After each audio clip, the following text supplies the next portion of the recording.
오늘 아침 뉴스 연구소. 오늘 아침 뉴스의 맥을 짚어드리는 시간 뉴스연구소. 오늘도 두 분의 연구위원 함께합니다. CBS 김광일 기자, 뉴스톱 김준일 수석 에디터. 어서 오십시오. 안녕하세요. 예, 첫 뉴스 어디로 갈까요? 이재명 찾아간 문재인. 문재인 전 대통령 서울에 다른 일로 상경을 하는데 과연 병문안을 갈 것이냐 안 갈 것이냐 초미의 관심사였어요. 네. 결국 갔습니다. 퇴임 후 첫 서울 방문이었어요. 9.19 선언 5주년 행사 온 김에 이 대표 있는 녹색병원 찾았고요. 어제 손을 딱 붙잡고 단식을 만료했습니다. 다만 이재명 대표는 뭐 알겠다 정도 얘기를 한 뒤에 단식은 이어가고 있다고 해요. 중요한 포인트가 역시 체포동의안 표결 직전이라는 점이잖아요. 그렇죠. 그래서 이재명 체제에 문재인 전 대통령이 힘을 실어주는 거 아니냐 이런 분석도 일각에서 나오고 있습니다. 그러니까 당에 여전히 영향력이 있는 상태에서 그렇죠. 의원들을 향해서 부결 메시지를 던진 거다 이런 해석들이 많이 나오나요? 물론 대놓고 그런 거는 아니었죠. 그 둘 간의 비공개 회동에서도 그런 언급은 없었다고 하더라고요. 다만 그런 효과를 어느 정도 낼 수는 있을 것 같습니다. 친명계에서도 이제 문재인 전 대통령이 힘 실어준 거다라고 광고하는 사람들이 꽤 있고요. 실제로 친문계 내부에서도 원래 의견이 엇갈렸었는데 최근에는 이재명 지키자 쪽으로 모아졌다라고 얘기하는 사람도 있더라고요. 신문 쪽 취재하다 보니까. 네. 왜냐하면 당장 뒤집어 엎기에도 대안이 없지 않느냐라는 의견들이 높아진 것 같습니다. 네. 문재인 전 대통령 어제 메시지도 좀 오묘했어요. 어땠어요? 카메라가 있을 때 네. 그 이재명 대표한테 조용히 속삭이다가 갑자기 딱 톤을 높여서 말한 부분이 있었거든요. 어느 부분입니까? 솔직히 이제는 이 대표 혼자 몸이 아니잖아요. 많은 사람들이 다시 일어서기를 바라기 때문에 이런 얘기를 하면서 왜 그 부분에서 톤이 높아졌다고 보세요? 이렇게 좀 도와주는 좀 이렇게 손잡는 그런 그림이 좀 연출이 된 거였죠 어제. 아, 혼자 몸이 아니다 이 네. 부분. 아무튼 최근에 당내에서 부결론이 커지고 있었는데 그게 좀 더 탄력을 받는 모습이고요. 물론 가결 가능성도 여전히 배제할 수는 없습니다. 이게 익명이고 무기명 투표다 보니까 네. 누가 부결을 눌렀는지 알 수가 없고 친문이긴 하지만 친이낙연계 그리고 무게파인 반명 여기에 더해서 약간 중간지대 회색지대라고 이제 조용한 사람들 있잖아요. 네. 그 사람들 표가 어디로 갈지 아직 알 수가 없는 거고 어제 비명계 한 의원도 저한테 그런 얘기를 하더라고요.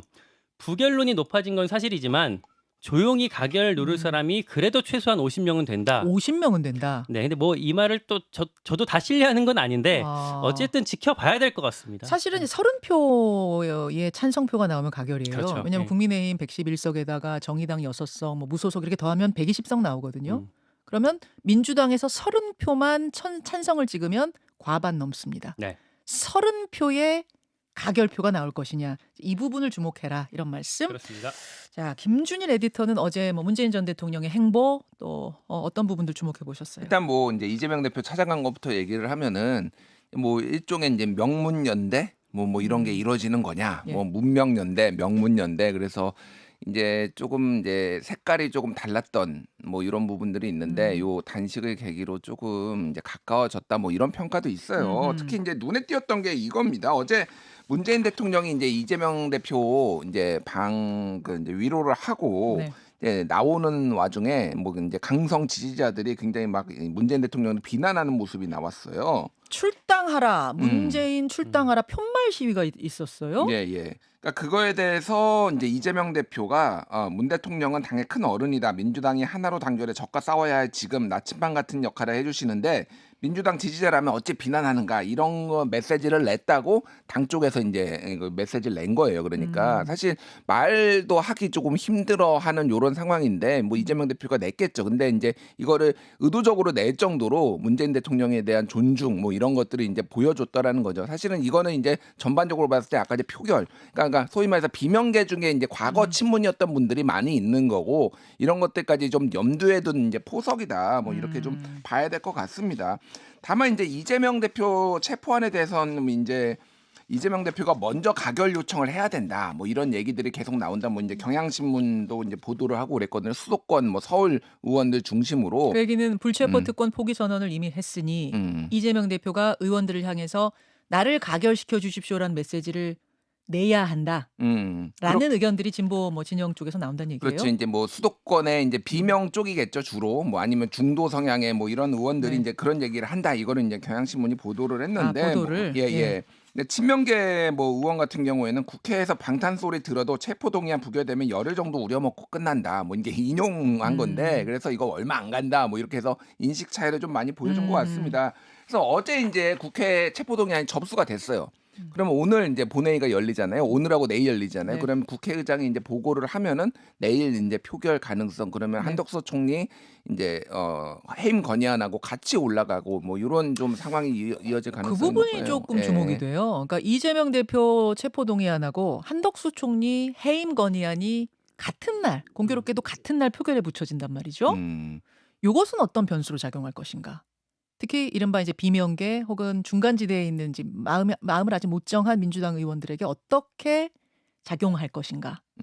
그분들은 특히나 더 이제 그 뭐 수도권 의원들이 많을 테고 국민들 민심에 예민하게 보고 있을 텐데 어떤 변수로 작용할 것인가? 이 부분 오늘 한번 짚어보겠습니다. 짧게 1, 2부에 요거 하나만 걸쳐서. 말씀드리면 어제 예. 문재인 대통령이 9.19 기념식에 강가지고 굉장히 강도 높게 이제 현 정부를 뭐 이제 세게 비판했다기보다는 조목조목 하나씩 다 반박을 했는데 눈에 띄었던 게 안보하고 경제가 보수 정부가 낫다는 조작된 신화에서 벗어날 때다 이렇게 얘기를 했어요. 그래서 그거에 대해서 하나하나씩 얘기를 했어요. 저는 그 조작이라는 단어가 귀에 확 꽂히더라고요. 그러니까요. 예. 예. 그래서 최근에 이제 통계 조작 논란이 있죠. 문재인 예. 정부 통계 조작 감사원에서 중간 보고를 이제 했는데 예. 그거에 대해서 이거 조작은 사실은 아니다라고 반박을 하면서 오히려 지금 이게 조작된 거다 이런 식으로 좀 프레임 이 말을 가지고 프레임 전쟁을 좀 하는 거 아닌가 이런 게 좀 눈에 띄었습니다. 자, 오늘 뭐 지금 간추려 주신 내용들을 1, 2부에 걸쳐서 인터뷰로 풀면서 영상도 보여드리고 이렇게 하겠습니다. 일단은 두 번째 이슈로 넘어가죠. 네. 아빠 찬스 재산 누락 탈루 의혹.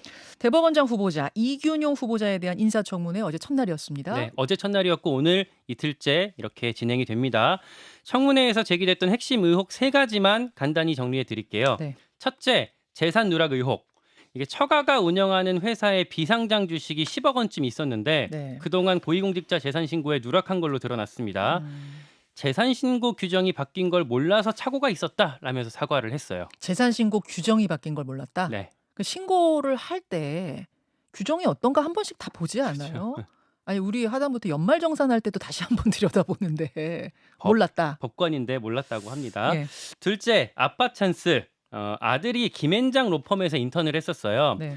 근데 20살짜리 경제학과 학부생이 여기를 어떻게 뚫었냐. 원래 로스쿨 다니는 사람들도 되게 어려운 건데 그래서 법관 카르텔 아빠 찬스 아니냐라는 질의가 나왔고요. 이균용 후보자는 자세한 과정은 내가 잘 모르지만 자식이 독자적으로 들어갔던 거다라고 반박을 했고 아빠 찬스가 사실이면 사퇴할 의향이 있느냐라는 질문이 나왔는데 네라고 답했습니다.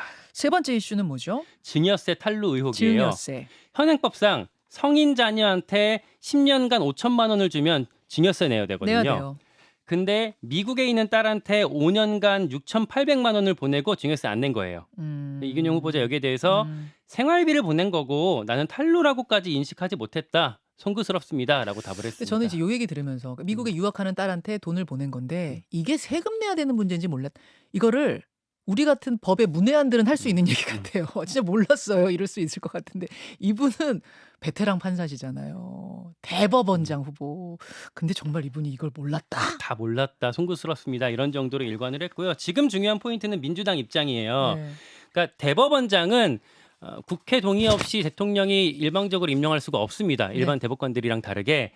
그래서 표결을 거쳐야 되는데 민주당 당내 입장이 그래서 중요할 텐데 원래는 대법원장 사법부 수장까지 우리가 만약에 반대하면 역풍 올 수 있다 이런 우려가 높았어요. 근데 워낙에 지금 이런 거 저런 거 하나씩 많이 나오다 보니까 민주당 내에서도 부적격 기류가 높아지고 있고요.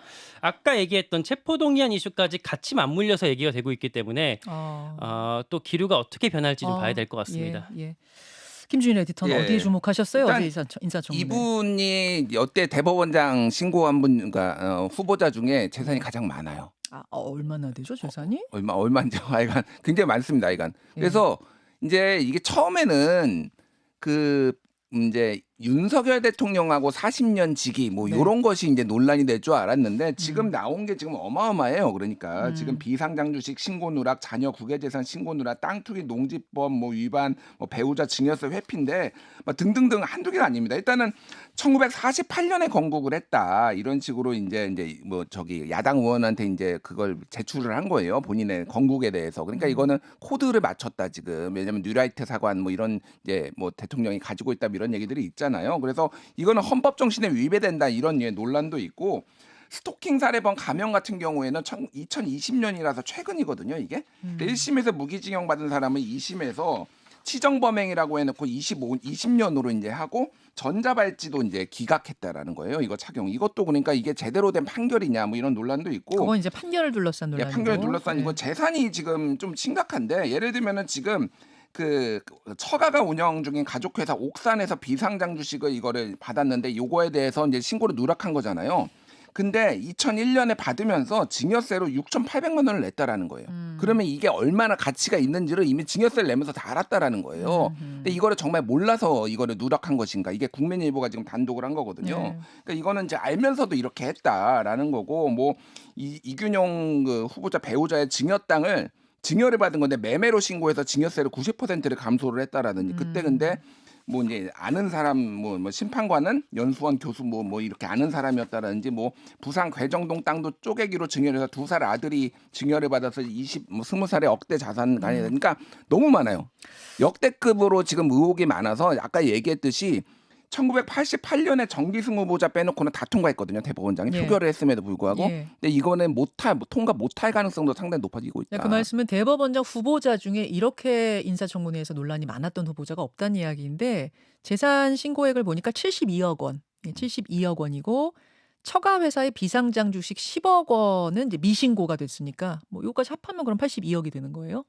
예, 알겠습니다. 오늘 인사청문회까지 좀 보기로 하죠. 세 번째로 갑니다. 문제 팔고 최대 5억. 문제를 팔고 최대 5억. 이거 그 교사들 얘기군요. 네, 그렇습니다. 사교육 업체에다가 입시 문제 내주고 거액을 받았던 교사들 얘긴데요. 네. 뭐 단순히 좋은 문제 내주고 돈 많이 받았다고 하면 뭐라고 하기가 어려울 텐데 지금 드러난 사례는 좀 다릅니다. 어떤 식입니까? 사교육 업체에다가 문제를 판매했던 사실을 속이고 수능이나 모의평가 출제에 참여한 교사가 4명 있었어요. 아니 잠깐만요. 그러니까 사교육 업체에다가 문제를 줄 수는 있어요. 그렇죠. 그거 자체가 불법은 아닌데 그걸 숨긴 채 모의고사나 수능에 출제를 했다. 네, 이게 규정상 안 되는 거거든요. 아. 심지어 이게 그 서약서를 써요. 3년 내에 나는 이거 사교육 업체에서 쓴 사실이 없다는 서약서를 쓰는데 네. 여기에다 허위로 작성한 걸로 밝혀졌습니다. 거짓말한 거고 반대로 먼저 수능이나 모의평가 출제에 참여한 뒤에 네. 그 다음에 사교육 업체에다가 문제를 팔고 거액을 받은 교사 22명도 적발이 됐습니다. 예. 이 중에서는 최대 5억 원을 받은 교사도 있었대요. 허. 다만 이제 뭐 물론 교육부는 수능 문제 자체의 유출 가능성은 매우 낮다.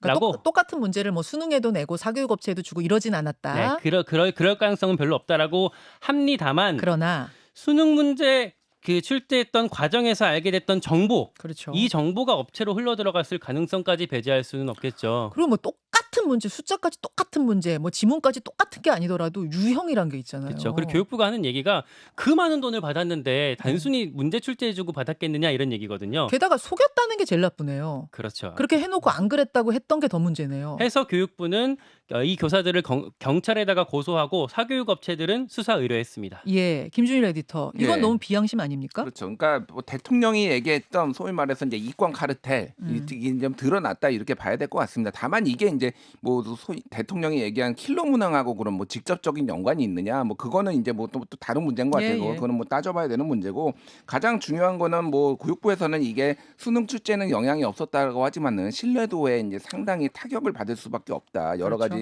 논란이 생길 수밖에 없을 것 같고 좀 후속 조치가 이 신뢰도를 높일 수 있는 후속 조치가 교육부가 좀 필요한 것 같습니다. 여기까지 두 분 수고하셨습니다. 고맙습니다. 감사합니다. 김현정의 뉴스쇼는 시청자 여러분의 참여를 기다립니다. 구독과 좋아요, 댓글 잊지 않으셨죠? 알림 설정을 해두시면 평일 아침 7시 20분 실시간 라이브도 참여하실 수 있습니다.